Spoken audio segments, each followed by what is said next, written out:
أعوذ بالله من الشيطان الرجيم بسم الله الرحمن الرحيم ومن يتوكل على الله فهو حسبه إن الله بالغ أمره قد جعل الله لكل شيء أمرا اللهم سبحانك لا علم لنا إلا ما علمتنا إنك أنت العليم الحكيم إن الله وملائكته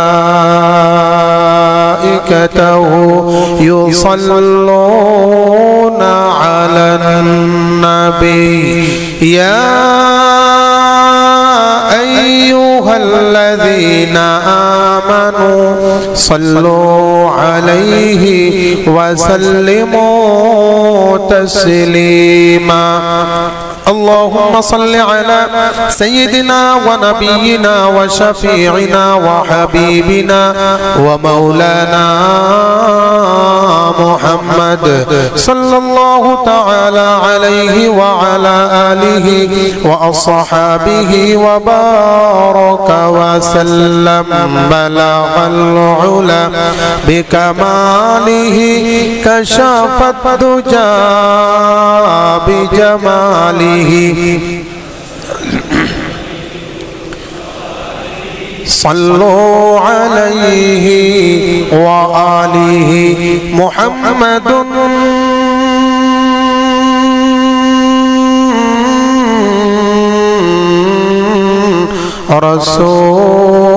رسول الله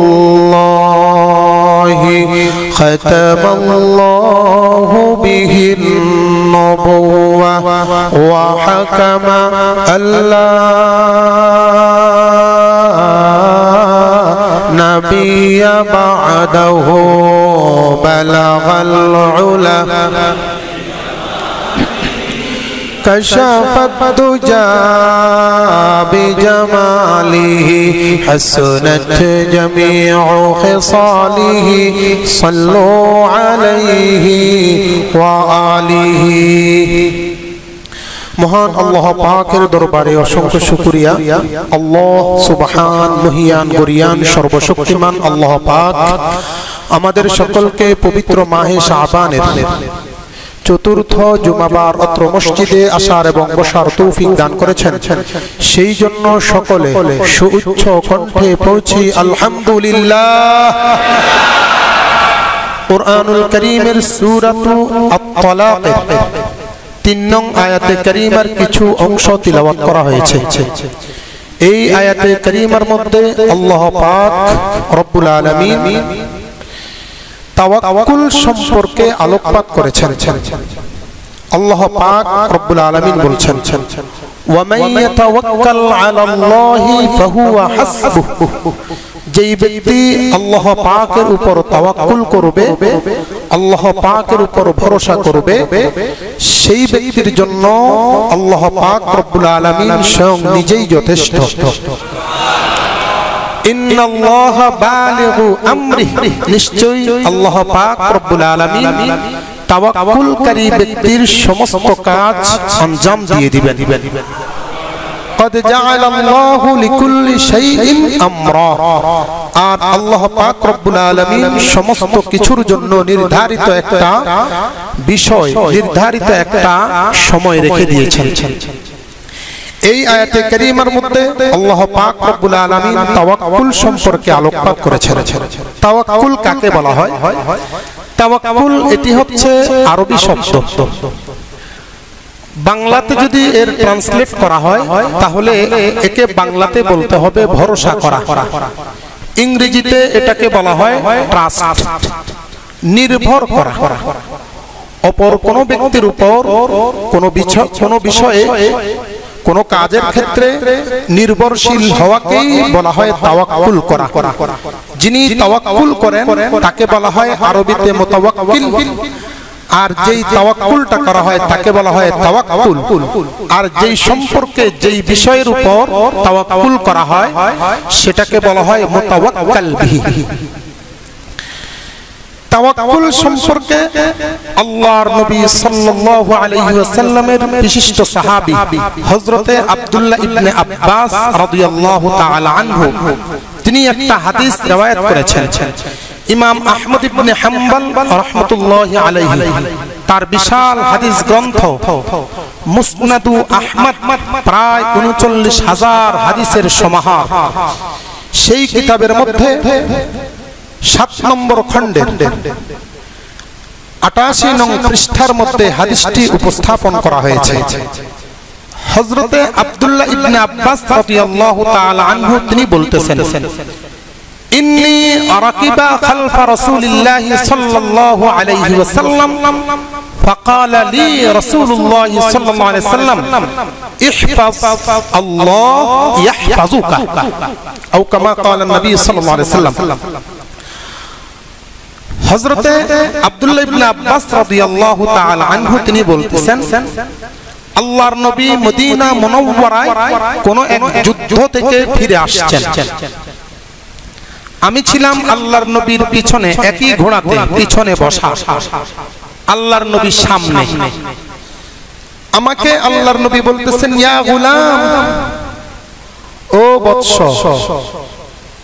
গুলাম শব্দটির বাংলাতে আরবি ভাষাতে কোন ছোট্ট শিশুকে যদি আদর করে ডাকে তাহলে গোলাম বলে, ও গোলাম। আব্দুল্লাহ ইবনে আব্বাস ছিলেন তখন আনুমানিক 12 বছরের কিশোর। তিনি বলতেছেন, আল্লাহর নবী আমাকে বলেছেন, ইয়া গোলাম ইহফাজিল্লাহ ইয়াহফাজুক। ও গোলাম, আজকে আমি তোমাকে কিছু কালিমা শিক্ষা দেব। হযরত আব্দুল্লাহ ইবনে আব্বাস বলছেন, ইয়া রাসূলুল্লাহ, নিশ্চয়ই আমি সেই কালিমাগুলো শিখে নেব। কি কালিমা? আল্লাহর নবী মুহাম্মদুর রাসূলুল্লাহ সাল্লাল্লাহু আলাইহি ওয়াসাল্লাম বললেন, তুমি আল্লাহ তাআলার যাবতীয় বিষয়গুলো সংরক্ষণ করো।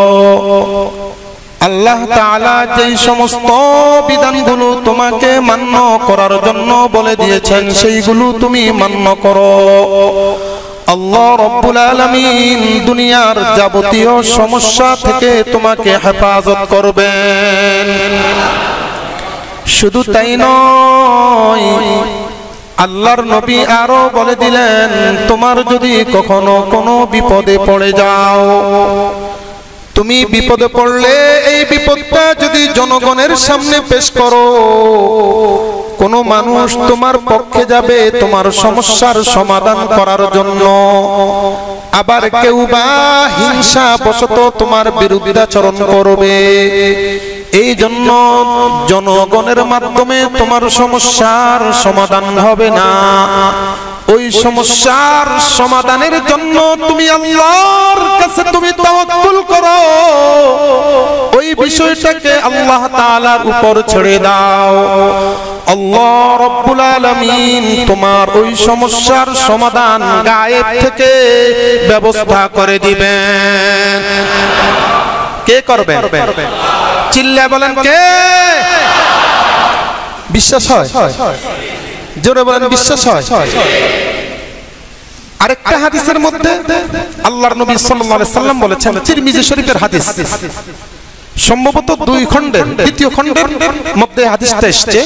আল্লাহর নবী সাল্লাল্লাহু আলাইহি সাল্লাম বলেছেন, যখন তুমি বিপদে পড়বা, তাওয়াজ্জা ফা আহসানাল ওযু, সুন্দর করে ওযু করো। এরপরে কি করব? সুন্দর করে ওযু করো। বুখারী শরীফের কিতাবুত তাহারাত অধ্যায়ের প্রথম হাদিসের মধ্যে আল্লাহর নবী সাল্লাল্লাহু আলাইহি ওয়াসাল্লাম বলেছেন, কোন বান্দা যখন ওযু করে চেহারার মধ্যে পানি দিবে, হাতের মধ্যে পানি দিবে, মাথাটা মাসাহ করবে, অতঃপর দুই পায়ের টাকনু সমেত ধৌত করবে। যখন লোকটা সম্পূর্ণ রূপে ওযু করা শেষ করে ফেললো আর আল্লাহ তাআলার উপর ভরসা করবে, আল্লাহ রাব্বুল আলামিন হাতের মাধ্যমে যতগুলো গুনাহ হয়েছে, চেহারার মাধ্যমে যতগুলো গুনাহ হয়েছে, মাথার মাধ্যমে যতগুলো গুনাহ হয়েছে, পায়ের মাধ্যমে যতগুলো গুনাহ হয়েছে, ওযু করা শেষ আল্লাহ রাব্বুল আলামিন তার জিন্দেগীর সমস্ত সগীরা গুনাহগুলো মোচন করে দিবেন। এই জন্য আল্লাহর নবী বলেছেন, আমার উম্মতেরা শুনে রাখো, যখন কোনো বিপদে পড়বা তখন তুমি সঙ্গে সঙ্গে একটু সুন্দর করে ওযু করে নাও, এরপরে তুমি মুসল্লাতে দাঁড়িয়ে যাও, ওয়াসাল্লি রাকাতাইন, এবং 2 রাকাত নামাজ আদায় করো। এটাকে সালাতুল হাজত বলা হয়, এটাকে সালাতুল হাজত বলা হয়। 2 রাকাত নামাজ পড়ার পরে তুমি একটা দোয়া পড়ো আল্লাহ তাআলার কাছে। দোয়াটা হলো লা ইলাহা ইল্লাল্লাহুল হালিমুল কারীম, সুবহানাল্লাহি রাব্বিল আরশিল আযীম, আসআলুকা মুজিবাতি রাহমাতিক ওয়া আযাইমা মাগফিরাতিক ওয়াল গনিমাতা মিন কুল্লি বিররি ওয়াল ইসমাতা মিন কুল্লি যামব। লম্বা একটা দোয়া আছে, এই দোয়াটা পাঠ করো। আল্লাহর নবী বলতেছেন, ওযু করেছো ভালো মতে, নামাজও পড়েছো ভালো মতে, এইবার দোয়াটা পড়েছো আর মনের যত কামনা আছে, মনের যত চাহিদা আছে আল্লাহ তাআলার কাছে বলো, আল্লাহ রাব্বুল আলামিন তোমার সমস্ত মনের আশাগুলো গায়েব থেকে পূরণ করে দিবেন। বিশ্বাস আপনাদের?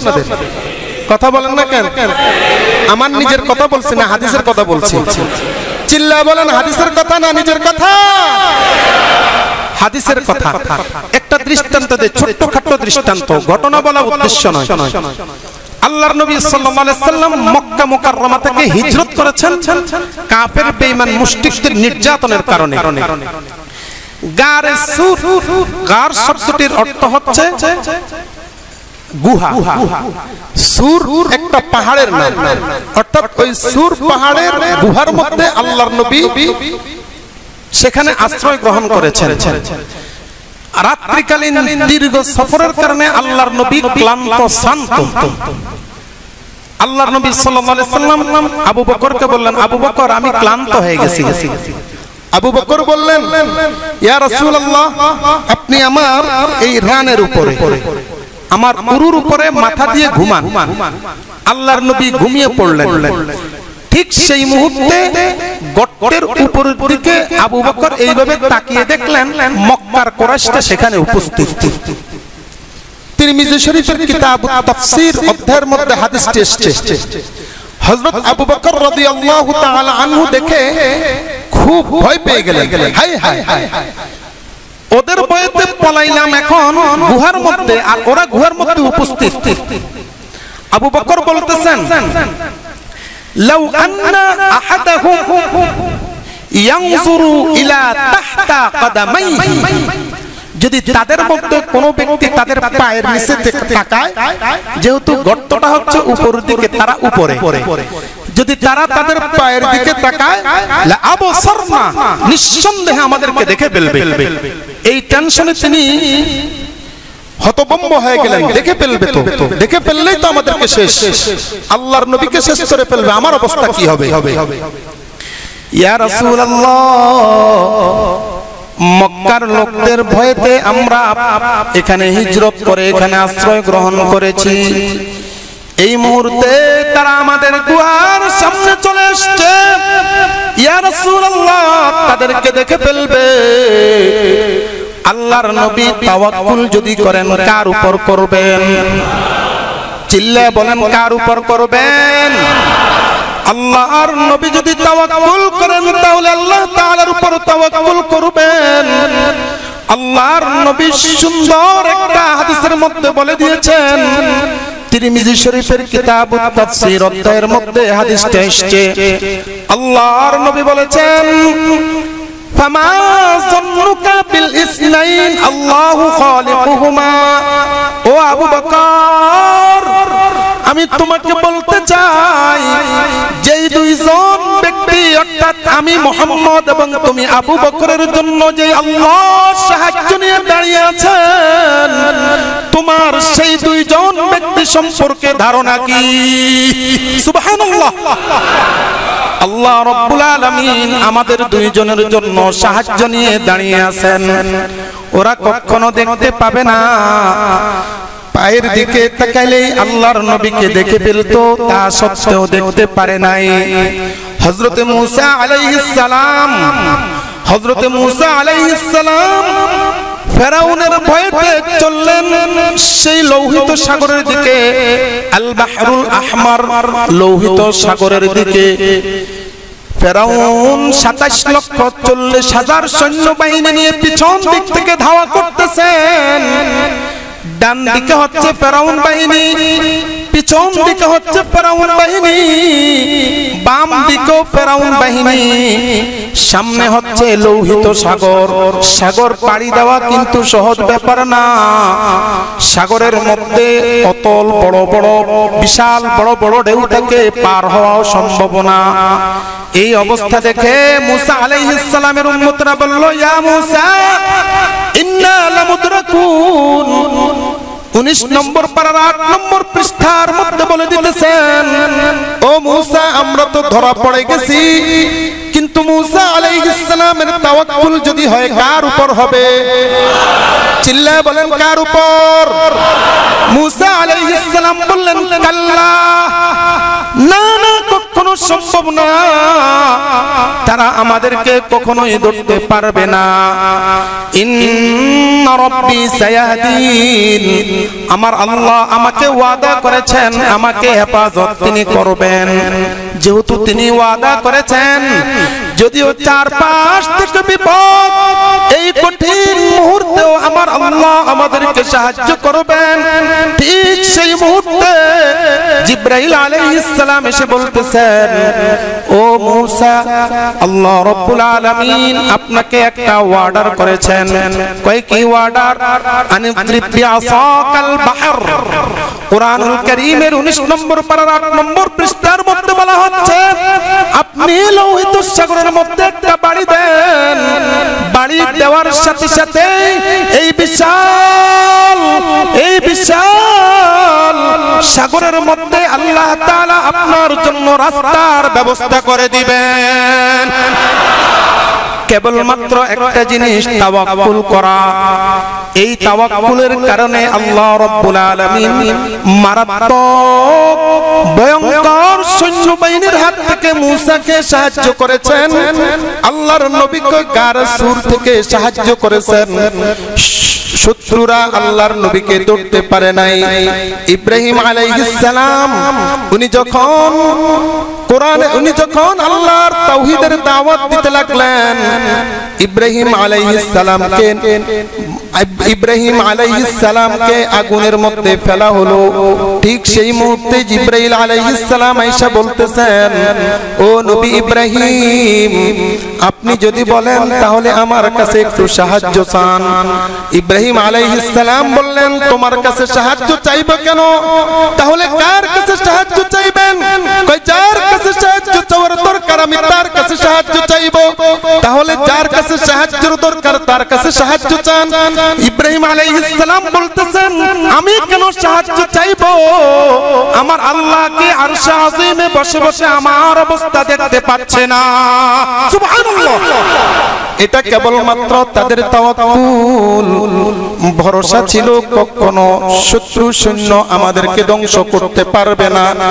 ইব্রাহিম আলাইহিস সালামের তাওয়াক্কুল দেখে আল্লাহ রাব্বুল আলামিন সঙ্গে সঙ্গে জিবরাইলকে বলে দিলেন, ও জিবরাইল, আমার বন্ধু আমার কাছে সাহায্য চায় না, বলতেছে আল্লাহ তাআলা তো সবকিছুই দেখতে পাচ্ছেন। সাথে সাথে আল্লাহ রাব্বুল আলামিন আগুনকে অর্ডার করে দিলেন 17 নম্বর পারার 6 নম্বর পৃষ্ঠায়, কুলনা ইয়া নারু কুনি বারদাও ওয়া সালামান আলা ইব্রাহিম, ও আগুন তুমি আমার ইব্রাহিমের জন্য উত্তপ্ত হইও না, আবার একেবারে ঠান্ডাও হয়ে যেও না। উত্তপ্ত হলে আমার ইব্রাহিম কষ্ট পাবে, আবার ঠান্ডা হয়ে গেলেও তার নিউমোনিয়া হয়ে যাবে।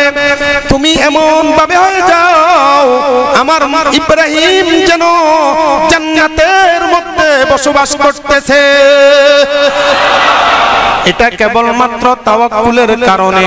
কিসের কারণে? কোন বিপদে পড়লে তাওয়াক্কুল করতে হবে কার কাছে?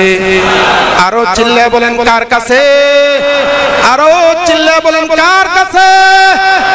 আল্লাহর উপর যদি তাওয়াক্কুল করা যায়, আল্লাহ রাব্বুল আলামিন ওয়াদা দিয়েছেন আমার বান্দা আমার উপর তাওয়াক্কুল করার সাথে সাথে আমি আল্লাহ রাব্বুল আলামিন আমার বান্দার জন্য জিম্মাদারি হয়ে গেলাম। একটা দৃষ্টান্ত দে, একটা দৃষ্টান্ত। আল্লামা ইবনে কাসির রাহমাতুল্লাহি আলাইহি আল বিদায়া ওয়ান নিহায়া নামক কিতাব, তিনি সেই কিতাবের 3 নম্বর খণ্ডের 62 নং পৃষ্ঠার মধ্যে একটা সুন্দর ইতিহাস তুলে ধরেছেন। আল্লাহর নবীর একজন বিশিষ্ট সাহাবী, নামকরা যোদ্ধা খালিদ বিন সাইফুল্লাহ, খালিদ সাইফুল্লাহ, খালিদ ইবনুল ওয়ালিদ সাইফুল্লাহ, উনি যেই যুদ্ধে যাইতেন সেই যুদ্ধেই জয়লাভ করতেন। জীবনে কখনো কোনো যুদ্ধে তিনি হেরে যান নাই। অমুসলিম থাকা অবস্থায় যে যুদ্ধে গেছেন সেটা তো জয়ী হয়েছেন, মুসলমান হবার পরে যে যুদ্ধে গেছেন সেটা তো জয়ী হয়ে গেছেন। অনেক উলামায়ে কেরাম, মুহাদ্দিসিনে কেরাম এই কথাটা বলতে চান যে খালিদ বিন ওয়ালিদ বদরের যুদ্ধে অংশগ্রহণ করে নাই। বদরের যুদ্ধে যখন সংগঠিত হয়েছিল তখন খালিদ বিন ওয়ালিদ ছিলেন অমুসলিম, কাফের। তিনি বদরের যুদ্ধে অংশগ্রহণ করেন নাই। কিন্তু এই খালিদ বিন ওয়ালিদ উহুদের যুদ্ধে অংশগ্রহণ করেছেন, যার কারণে সম্ভবত ওনার দিকে বা ওনার অবস্থানের উপর আল্লাহ পাক রব্বুল আলামিন উহুদ যুদ্ধের মধ্যে মুসলমানদেরকে বাহ্যিকভাবে একটু পরাস্ত করিয়েছেন। অনেকেই ওনার দাপট প্রকাশ করতে গিয়ে কথাটা বলে, কিন্তু কথাটা সঠিক না। যাই হোক, সার কথা হলো হযরত খালিদ বিন ওয়ালিদ রাদিয়াল্লাহু তাআলা আনহু জীবনে কোনো যুদ্ধে তিনি পরাস্ত হন নাই। আল্লাহর নবী সাল্লাল্লাহু আলাইহি সাল্লাম সিরিয়ার দেশের মধ্যে একটা যুদ্ধে তাকে পাঠাইলেন, যাও ওখানে যুদ্ধ করো, জিহাদ করো। খালিদ বিন ওয়ালিদ অনেক দিন পর্যন্ত সেখানে দুর্গকে আটকে রেখেছেন। এবার দুর্গের প্রধান যিনি, অমুসলিমদের দুর্গের প্রধান যিনি, তিনি হঠাৎ করে পতাকা উত্তোলন করলেন। পতাকা উত্তোলন করার অর্থ হলো যে আমরা আপনাদের সাথে শান্তি চুক্তি করতে চাই। হযরত খালিদ বিন ওয়ালিদ যখন পতাকা দেখলেন, সমস্ত মুসলমানদেরকে বললেন তোমরা আপাতত যুদ্ধটা স্থগিত করে দাও, যেহেতু তারা শান্তি চুক্তির পয়গাম পাঠাইছে, আমরা তাদের সাথে আলোচনা করি। এবার 3 জন ব্যক্তি আসলো, অমুসলিম 3 জন ব্যক্তি। খালিদ বিন ওয়ালিদের সামনে 3 জন ব্যক্তি বসা, তার মধ্যে যিনি লিডার, অমুসলিমদের প্রধান, তিনিও আসছেন। তিনি খালিদ বিন ওয়ালিদের সামনে বসা, হাতের মধ্যে একটা শিশি। হযরত খালিদ বিন ওয়ালিদ লোকটাকে জিজ্ঞেস করলেন তোমার হাতে এটা কি? কয় এটা হচ্ছে বিষ। বিষ আমাদের বর্তমান যুগের যে বিষগুলো আছে, এই বিষগুলোর ধার তেমন একটা না, প্রভাব তেমন একটা না, মানুষ মারা যায় ঠিক, কিন্তু তৎকালীন যে বিষগুলো ব্যবহার করা হতো ওটা খাওয়ার সাথে সাথেই একেবারে গলা থেকে যেতে যতটুকু পর্যন্ত যাবে সব নষ্ট করে দেয় মুহূর্তের মধ্যে। কিন্তু বর্তমান বিষগুলোর প্রতিক্রিয়া এত বেশি না। আমি তো মাঝে মাঝে বলি বাংলাদেশের মধ্যে যেইভাবে 2 নম্বরের সয়লাভ হইছে, এখন কেউ যদি কয় যে আমি 1 নম্বর বিষ কিনে খাবো, ওই লোকটা মারা যাবে না। গত কিছুদিন আগে আমার বন্ধুর কাছে একজন ফোন করছে, কয় আমার ভাবি হাসপাতালে আছে। তো আরেক বন্ধু পাশে বসে বলতেছে কেন? কয় বিষ খাইছে, এখন হাসপাতালে নিছে। তো ওইটা বলতেছে কয় টেনশন করিস না, বিষ 2 নম্বর, মারা যাবে না। তো বিষের ভিতরে 2 নম্বরে শুরু হয়ে গেছে। তো বলতেছিলাম তৎকালীন বিষের ভিতরে 1 নম্বরে ছিল, 2 নম্বর ছিল না। মারাত্মক প্রভাব, এক শিশি বিষ তার হাতে। এইবার খালিদ বিন ওয়ালিদ জিজ্ঞেস করলেন তোমার হাতে কি? আমার হাতে হচ্ছে বিষ। তো কি জন্য আনছো? আমি আমার দুর্গ থেকে সিদ্ধান্ত নিয়ে এসেছি, তোমার সাথে আলোচনা করব, যদি শান্তি চুক্তি হয় তাহলে ভালো, আর শান্তি চুক্তি যদি না হয় তাহলে আমি আমার এই চেহারাটা আমার জাতিকে, আমার অমুসলিম জাতিদেরকে দেখাবো না। আমি তোমার সামনে, শান্তি চুক্তি যদি না হয় তাহলে বিষ পান করে আমি মারা যাব। খালিদ বিন ওয়ালিদ চিন্তা করলেন এটাই মোক্ষম সময় যে দ্বীনের দাওয়াতটা তার কাছে পেশ করা। এইবার খালিদ বিন ওয়ালিদ বলতেছেন আচ্ছা তোমার হাতের বিষ তুমি খাবে? হ্যাঁ আমি খাবো। কয়টা খাইলে কি সাথে সাথে মারা যাবে? কয় হুজুর আপনি বলেন কি? অবশ্যই, এটা খেতে খেতেই 3-4 সেকেন্ড 5 সেকেন্ডের ভিতরে আপনি লাশ হয়ে যাবেন। এইবার খালিদ বিন ওয়ালিদ অমুসলিম নেতাকে বললেন তোমার বিষের শিশিটা আমার হাতে দাও। তিনি বিষের শিশিটা হাতে নিয়ে গেলেন আর বললেন তোমার বিশ্বাস আছে কি এই বিষটা 1 নম্বর? কয় হ্যাঁ এই বিষটা 1 নম্বর। কয় তোমার কি বিশ্বাস আছে এই বিষটা খাইলে মানুষ মারা যাবে? কয় হুজুর পুরা বিষ খাইতে হবে না, 1 ফোঁটা যদি আপনি খাইতে পারেন সঙ্গে সঙ্গে দুনিয়া থেকে বিদায় হয়ে যাবেন। এইবার হযরত খালিদ বিন ওয়ালিদ রাদিয়াল্লাহু তাআলা আনহু মুসলিম নেতাকে বললেন আমি তাহলে এই বিষটা পান করব, দেখি এই বিষ আমাকে কতটুকু হত্যা করতে পারে, আমাকে নিহত করতে পারে কিনা আমি দেখব। সঙ্গে সঙ্গে নেতা বলতেছে কয় হুজুর আপনার সাথে আমি সন্ধি করার জন্য এসেছি, শান্তি চুক্তি করার জন্য এসেছি, আবার এই শিশিটা আমি নিজেকে মারার জন্য এনেছি, আপনাকে মারার জন্য নয়। এমনিতেই মুসলমানেরা আমাদের উপর ক্ষেপা, আমাদের উপর ক্ষিপ্ত, এখন যদি আপনি এই বিষটা খেয়ে মারা যান তাহলে আমাদেরকে ডবল ভাবে এটার প্রায়শ্চিত্ত করতে হবে, আপনি বিষ খাবেন না।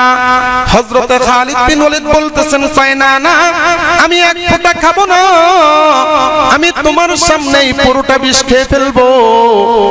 এইবার সে খুব আশ্চর্য হয়ে গেল, পেরেশান হয়ে গেল, আমি এনেছি নিজে খাওয়ার জন্য, এখন নেতা খেয়ে ফেলবে, নেতা খাইলে তো বিষয়টা বিপরীত হয়ে যাবে, শান্তি চুক্তি আর হবে না।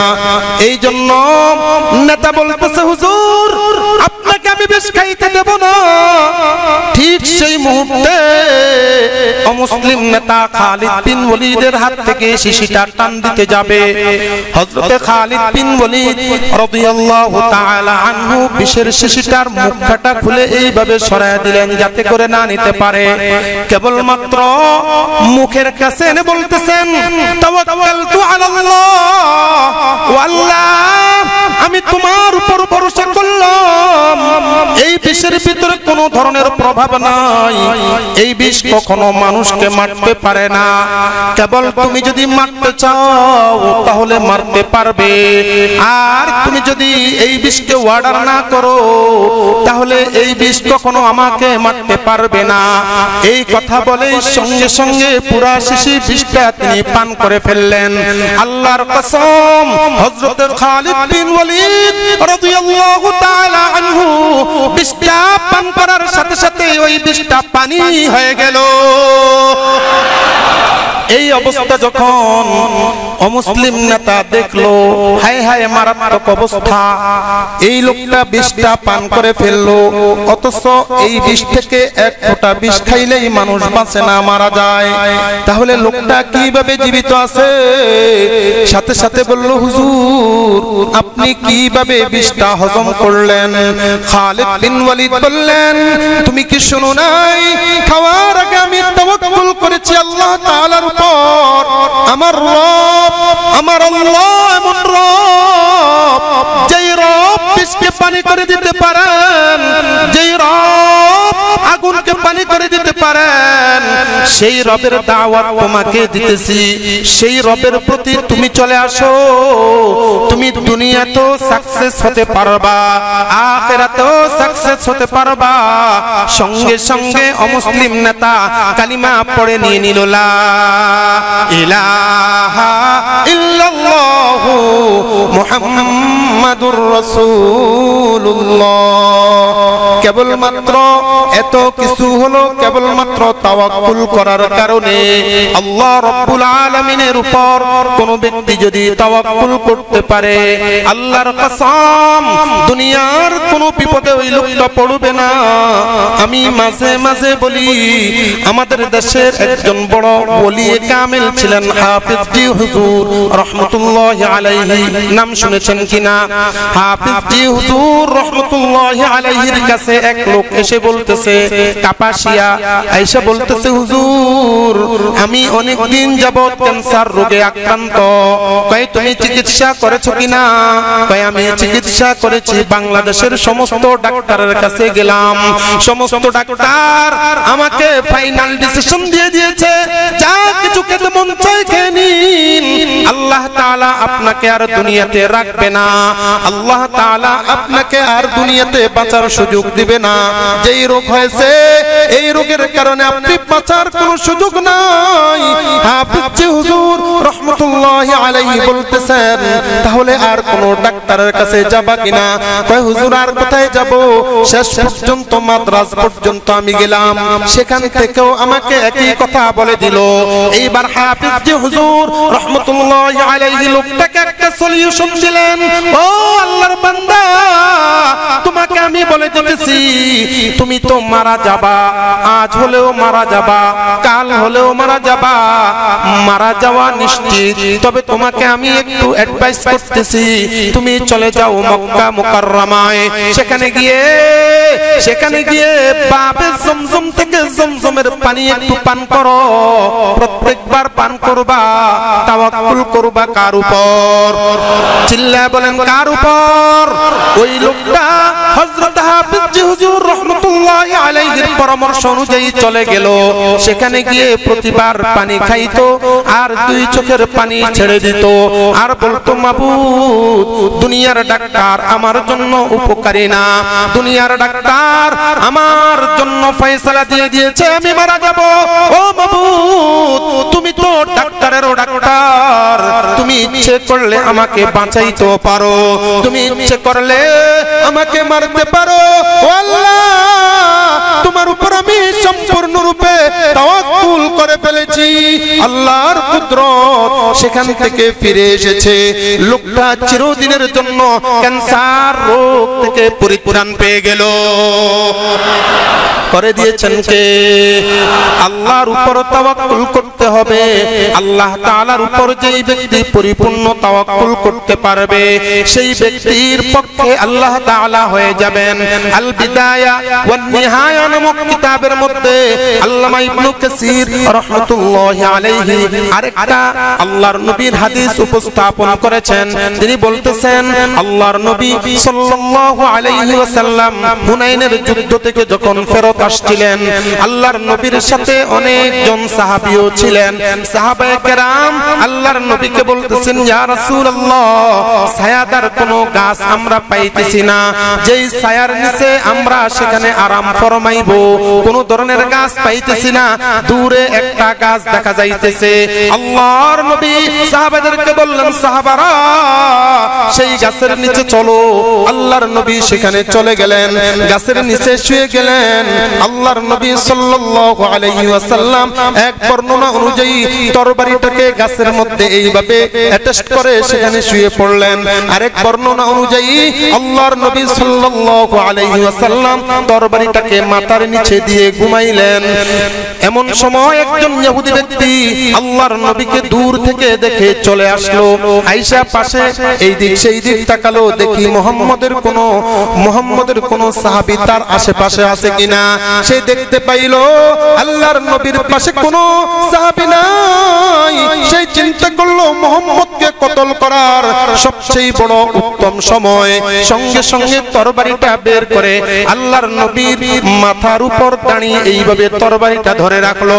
আল্লাহর নবী টের পাইলেন না, ঘুমন্ত অবস্থায় অনেকক্ষণ পর্যন্ত আল্লাহর নবী সাল্লাল্লাহু আলাইহি ওয়াসাল্লামের মাথার উপর দিয়ে তরবারিটা ধরা হলো।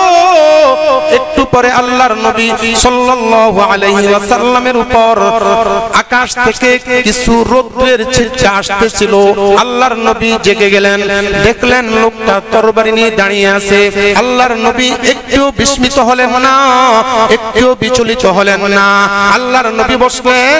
এমন সময় লোকটা আল্লাহর নবীকে বলতেছেন, মাই ইয়াহফাজুকা ইয়া মুহাম্মদ, ও মুহাম্মদ এই মুহূর্তে তোমাকে রক্ষা করবেন কে? আল্লাহর নবীর জবান দিয়ে সুন্দর একটা কথা বের হয়ে গেল। আল্লাহর নবী বললেন, হাফিজানি আল্লাহ, এই মুহূর্তে আমার আল্লাহ আমাকে তোমার তরবারি থেকে হেফাজতের দায়িত্ব নিয়ে নিয়েছেন। আল্লাহর নবীর জবান থেকে এই কথাটা যখন শুনলো, লোকটা চিন্তা করলো, আল্লাহর নবী এত বড় সাহসিকতার সাথে আমার কাছে আল্লাহর নামটা নিয়ে নিল, তাহলে আরেকবার বলে দেখি।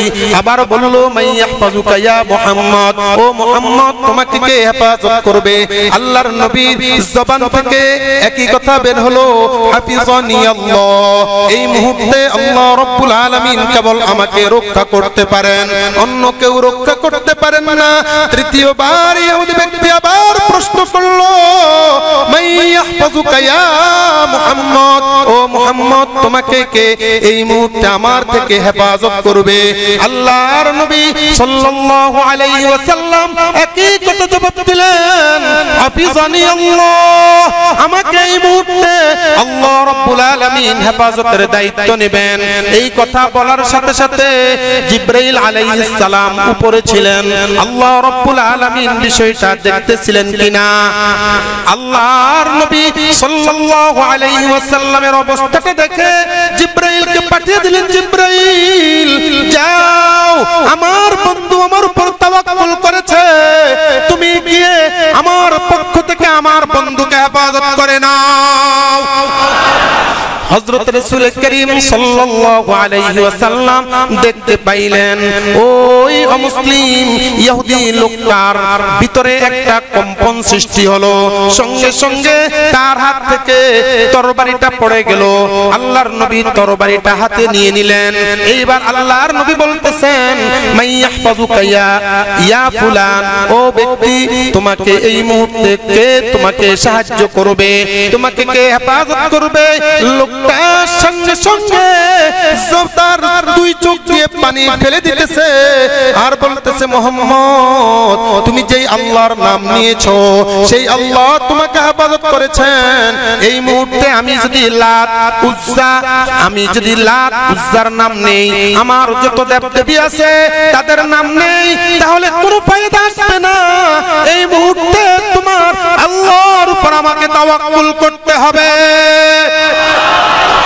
সঙ্গে সঙ্গে লোকটা আল্লাহর নবীকে বললেন, ও মুহাম্মদ তোমার হাতটা দাও, আমি তোমার আল্লাহর উপর এই মুহূর্তে কালিমা পড়ে ঈমানদার হয়ে গেলাম। লা ইলাহা ইল্লাল্লাহু মুহাম্মাদুর রাসূলুল্লাহ।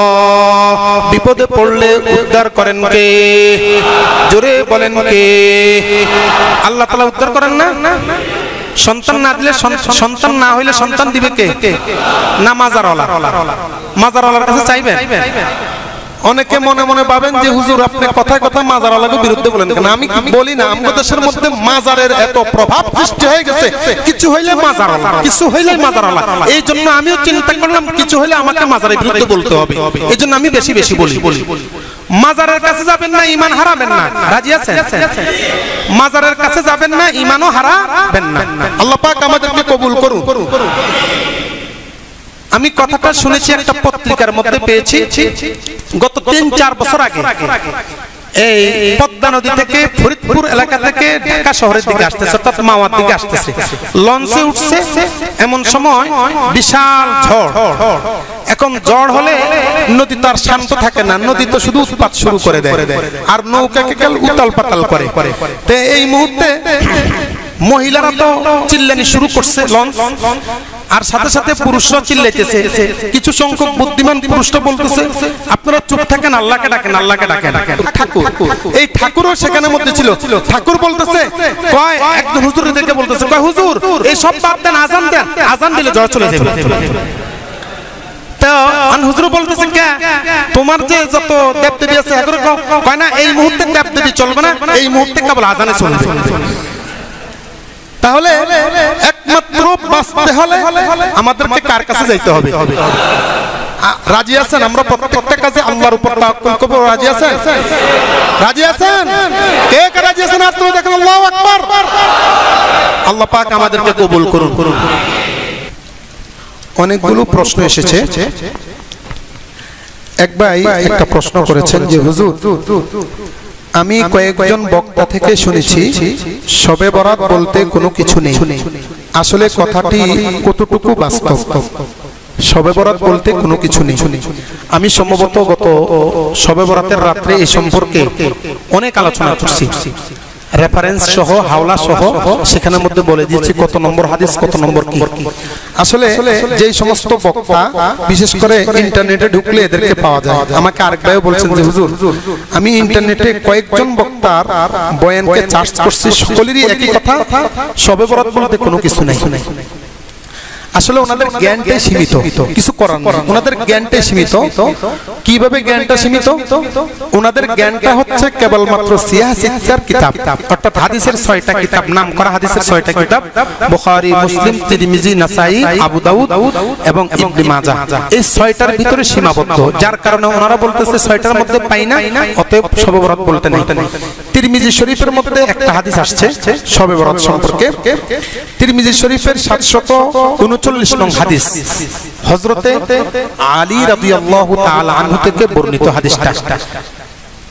লাইলাতুন নিসফি মিন শাবান সেখানে উল্লেখ করা হয়েছে শবে বরাত সম্পর্কে। তো এই হাদিসটা যঈফ, অর্থাৎ তিরমিজি শরীফের 739 নং হাদিসটা হচ্ছে যঈফ, যার কারণে তারা তো এই হাদিসগুলো মোতালা করে, স্টাডি করে, তো দেখছে যে হাদিসটা তো যঈফ, তলে যঈফ হাদিস মানা যাবে না, শবে বরাত বলতে কোনো কিছু নাই। হ্যাঁ, তিরমিজি শরীফের হাদিসটা যঈফ, এইজন্য আমরা এটাকে মানছি না। এরপরে ইবনে মাজাহ শরীফের মধ্যে 1366 নং হাদিস, সেটা আসছে হযরতে আয়েশা রাদিয়াল্লাহু তাআলা আনহা থেকে, লাইলাতুন নিসফি মিন শাবান, একই শব্দ দিয়ে। এই হাদিসটাও যঈফ, এটা আমরা স্বীকার করি, এই হাদিসটাও যঈফ। তো ওনারা তো এই 6টা হাদিস স্টাডি করেন, এইজন্য চিন্তা করেন এই হাদিসটাও যঈফ। 2টা হাদিস আসছে এই 6টা কিতাবের মধ্যে, ইবনে মাজাহ আরেকটা হচ্ছে তিরমিজি, আর 2টা যঈফ, অতএব এটা বাদ। এবার আমি বলবো এই 2 হাদিসের কিতাব, 2 হাদিসের কিতাবের 2টা হাদিস যঈফ, কথা সত্য, কিন্তু সহিহ হাদিসের কিতাব এই 6টাই আর নাই, এটা ভুল। সহিহ ইবনে খুজাইমা, সহিহ ইবনে হিব্বান, এই ধরনের অনেকগুলো কমপক্ষে মানে সহিহ হাদিসের কিতাব কমপক্ষে 10টারও অধিক আপনাদের কাছে নাম বলা যাবে। ইমাম বুখারীর উস্তাদ মুসনাদ আহমদ লিখেছেন, ইমাম আহমদ ইবনে হাম্বল, এটা সহিহ হাদিসের কিতাব, 2-1টা যঈফ পাওয়া যায়। তো যাই হোক, আমি গত সপ্তাহে বলেছিলাম শবে বরাত সম্পর্কে আমি নিজেই প্রায় 20টা কিতাবের উপরে হাদিস পেয়েছি। তার মধ্যে সহিহ একটা হাদিস, একেবারে বিশুদ্ধ, যঈফ না, একেবারে সহিহ, আমল করার মতো, সেটা হচ্ছে সহিহ ইবনে হিব্বান। ইমাম ইবনে হিব্বান রাহমাতুল্লাহি আলাইহি হাদিস জমা করেছেন, প্রায় সেখানের মধ্যে 40,000-এর উপরে হাদিস রয়েছে। এই কিতাবের 12 নম্বর খণ্ডের 481 নং পৃষ্ঠা, হাদিস নম্বর 5665 নং হাদিস। এই হাদিসটা সুস্পষ্টভাবে হযরত মুআয ইবনে জাবাল রাদিয়াল্লাহু তাআলা আনহু থেকে হাদিসটা বর্ণিত। তিনি বলেন রাসূল কারীম কামা রাসূলুল্লাহ সাল্লাল্লাহু আলাইহি ওয়াসাল্লাম ফি লাইলাতিন নিসফি মিন শাবান, স্পষ্টভাবে এই হাদিসটা সমস্ত উলামায়ে কেরাম এটাকে সহিহ হাদিস বলেছেন। এরপরে এই হাদিসটা আরো এসেছে কিতাবুস সুন্নাহ নামক হাদিসের কিতাব, সেই কিতাবের 512 নং হাদিস। এইভাবে প্রায় 20-এর অধিক কিতাবের মধ্যে এই হাদিসটা এসেছে এবং সহিহ সনদে, সহিহ। অতএব যদি সহিহ হাদিস দ্বারা যদি শবে বরাত সম্পর্কে কোন হাদিস এসে থাকে তাহলে শবে বরাতটা সহিহ হাদিস দ্বারা প্রমাণিত। আর সহিহ হাদিস দ্বারা যদি শবে বরাতটা যদি প্রমাণিতই হয় তাহলে উনি যে বললেন যে শবে বরাত বলতে কোনো কিছু নাই, তাহলে ওনার কথার সাথে মিল হলো? মিল হলো না, উনি ভুলে আছে। একান্ত কেউ যদি আপনাদের কাছে যদি এরকম কোনো চ্যালেঞ্জ করতে চায় যে নাই আমার কাছে নিয়ে আসেন, ইনশাআল্লাহ এটার জন্য আমি যতটুকু সম্ভব ইনশাআল্লাহ আমি পারবো তার মোকাবেলা করতে, নিয়ে আসবেন। যে আসেন চন্দনকোটার হুজুর আছেন, উনি আপনার সাথে মোকাবেলা করবেন। আসেন যে সহিহ হাদিস দ্বারা শবে বরাত প্রমাণিত না, আসেন। তবে হ্যাঁ, এই কথাটা সত্য, আমাদের দেশে শবে বরাত সহিহ হাদিস দ্বারা প্রমাণিত ঠিক, কিন্তু আমরা কিছু সংখ্যক লোক একেবারে বেশি বাড়াবাড়ি করে ফেলে। সারা বছরের কোনো খবর নাই নামাজ রোজার, কিন্তু এই রাত্রে আসতে বেহুশ হয়ে যায়। কথাটা সত্য না? সারা বছর কোনো খবর নাই, এই রাত্রটা আসলে রুটি হালুয়া আগড়ম বাগড়ম এই খাবার সেই খাবারের ব্যস্ততায় লিপ্ত থাকে, আছে না নাই? আবার যুবতীরা সুন্দর মতো ওড়নাটা বুকে না দিয়া খুব স্টাইল করে জামা একটা পরে রাস্তাঘাটে বাইর হয়। কুরবানির সময় গরু ভালো যে কিনে সে গরু এলাকার মধ্যে হাঁটা দেখায় না, মেয়েরা এইভাবে হাঁটা দেখার জন্য মানে এইভাবে হাঁটতে থাকে। আবার ছেলেরা আতশবাজি ইত্যাদি ফুটায়। এই জন্য সম্ভবত এই সমস্ত ওলামা কেরাম বলছেন যে শবে বরাত বলতে কোনো কিছু না, যাতে করে এদিক থেকে বাঁচানো যায় না। যেটা সত্য সেটা বলবেন, বাকি এটার বিরুদ্ধে তো আমরাও বলি এটা জায়েজ নেই। কেন করবেন আপনি? শবে বরাত উপলক্ষে আপনি মসজিদের 6 তলা পর্যন্ত ভরপুর করে ফেলবেন, দূর দূরান্ত থেকে সেই চন্দনকোঠা মসজিদে যায় মুনাজাত দিব এই জন্য আসবেন, কিন্তু মানে আপনি এই উদ্দেশ্য করে আসবেন। আর অন্যান্য দিনের খবর নাই কেন আপনার? পুরো বছর যদি আপনি এটা করতেন তাহলে এই লোকগুলো এই কথাগুলো বলার কোনো সাহস পাইতো না, ঠিক কিনা বলেন? আল্লাহ পাক আমাদেরকে বুঝবার তৌফিক দান করুন। আরেকবার একটা প্রশ্ন করেছেন, হুজুর খাঁজ পর্দা করার জন্য একজন মহিলার জন্য মাহরাম পুরুষ কয়জন এবং কারা? একজন পুরুষের জন্য মাহরাম মহিলা কয়জন এবং কারা? একজন পুরুষের জন্য মাহরাম বলতে অর্থাৎ যাদের সাথে বিবাহ করা হারাম, বিবাহ বন্ধনে আবদ্ধ হওয়া হারাম, তাদেরকে বলা হয় মাহরাম, অর্থাৎ তাদের সাথে পর্দা নাই। আর এছাড়া বাকিদের সাথে সকলের সাথে পর্দা ফরজ। এরা হচ্ছেন 14 জন ব্যক্তির সাথে আপনি পর্দা করতে পর্দার দরকার হবে না, বরং তাদের সাথে পর্দা ছাড়া কথাবার্তা বলতে পারবেন এবং তাদের সাথে বিবাহ হারাম।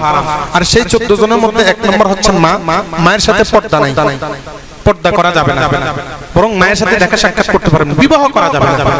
2 নম্বর হচ্ছে মেয়ে, 3 নম্বর হচ্ছে বোন, 4 নম্বর হচ্ছে ফুফু, খালা, ভাতিজি, ভাগিনী, দুধমা, দুধ বোন, শাশুড়ি, স্ত্রীর পূর্বের ঘরের মেয়ে, অর্থাৎ আপনি যে স্ত্রীকে বিবাহ করেছেন, যে মেয়েকে বিয়ে করেছেন, সে আরেক বিয়ে হয়েছে, সেই ঘরের সন্তান হয়েছে, সেই ঘরের মেয়ে মানে আগের ঘরের মেয়ে, তার সাথে বিবাহ জায়েজ নেই এবং তার সাথে পর্দা করা যাবে না।